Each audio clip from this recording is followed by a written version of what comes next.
اللہ اکبر۔ بسم اللہ الرحمن الرحیم۔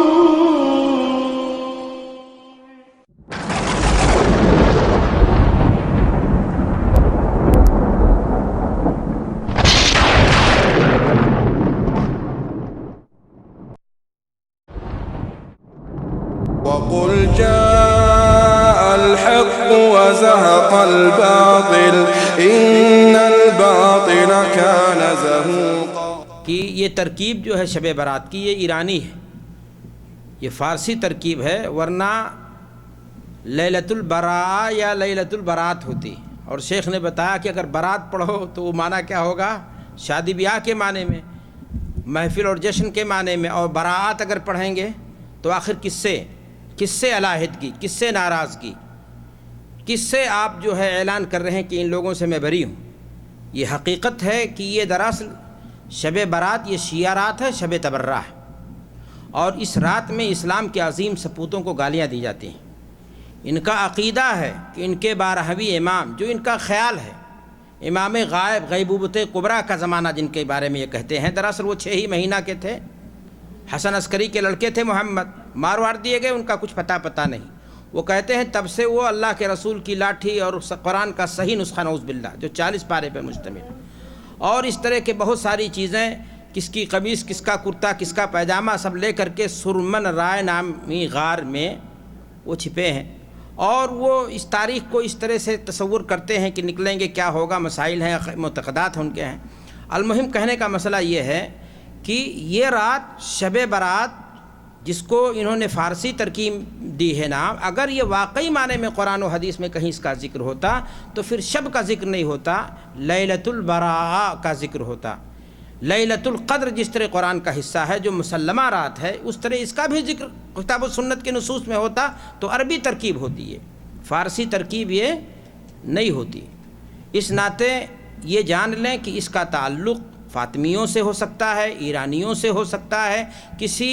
کسی عجمی فتنے کا یہ جو ہے چورن ہے، بلکہ معجون مرکب ہے، جس کو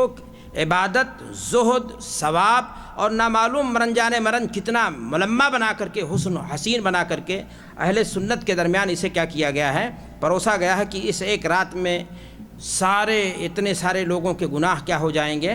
بخش دیے جائیں گے۔ دل کے غالب بہلانے کو غالب یہ خیال اچھا ہے، ایک انسان جو سال بھر 5 وقت کی نماز نہ پڑھتا ہو، جو بھائی کا مال مارتا ہو، جو انسان دوسروں کو کے بارے میں نامعلوم کیا کیا حقوق جو ہے ہڑپ کر چکا ہو، آپ یہ بتائیے کیا تنہا ایک رات کی نفلی عبادت کر لینے سے وہ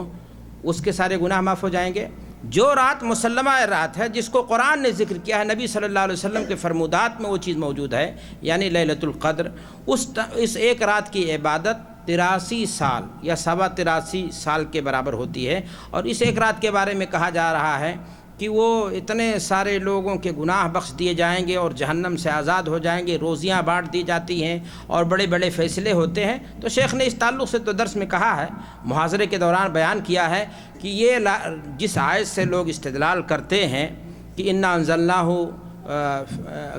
حامیم الکتاب المبین انا انزلناہ فی لیلۃ مبارکہ، کہ وہاں لیلہ مبارکہ سے مراد وہ 15ویں شعبان کی رات نہیں ہے، جس کو دنیا جو ہے شب برات کے نام سے آج مشہور کیے ہوئے ہے، جس رات کو لوگ بہت زیادہ ملمہ سازی کرتے ہیں، مسجدوں میں جو ہے روشنیاں بڑھاتے ہیں، اور اسی طرح سے جو ہے دھونی دیتے ہیں، یا اور بھی نت نئی بدعتیں ایجاد ہو رہی ہیں، لوگ انجام دیتے ہیں۔ مردوں کی روحوں کی واپسی کا نظریہ ہوتا ہے، گھروں کو لیپ پوت کیا جاتا ہے، خصوصی کھانا بنایا جاتا ہے، جبکہ یہ سارے معتقدات جو ہے اسلام کے خلاف ہیں۔ نہ کوئی مردہ سور پھونکنے سے پہلے اپنی قبر سے اٹھے گا، اور نہ ہی کسی کے گھر اپنے واپسی ہوتی ہے۔ جنتی ہے تو اسے جنت کی نعمتیں قبر میں مل رہی ہیں، اور اگر جہنمی، اللہ ہم سب کو جہنم کے عذاب سے بچائے، تو اسے قبر میں عذاب ہوتا ہے، اسے فرصت نہیں ملے گی کہ وہ 15 شعبان کی رات اپنے گھر چلائے۔ وَمِن وَرَائِهِمْ بَرْزَخٌ إِلَىٰ يَوْمِ يُبْعَثُونَ، قرآن کا یہ واضح اعلان ہے۔ یہ عقیدہ اس طرح کا کہ 15 شعبان کو آتی ہیں روحیں، ان کو جانا وغیرہ، یہ ساری چیزیں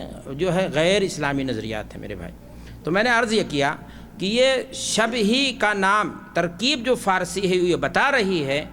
کہ اس پر مدینۃ الرسول کی مہر نہیں ہے، یہ ایرانی میڈ چیز ہے، فاطمی میڈ چیز ہو سکتی ہے، کوئی عجمی ہے جس نے اس بدعت کو کیا کیا ہے، ایجاد کیا۔ اب شیخ ہمارے پاس بیٹھے، اگر ان کو بالضبط معلوم ہے کہ کس نے اس بدعت کو ایجاد کیا ہے تو اس بارے میں رہنمائی کریں۔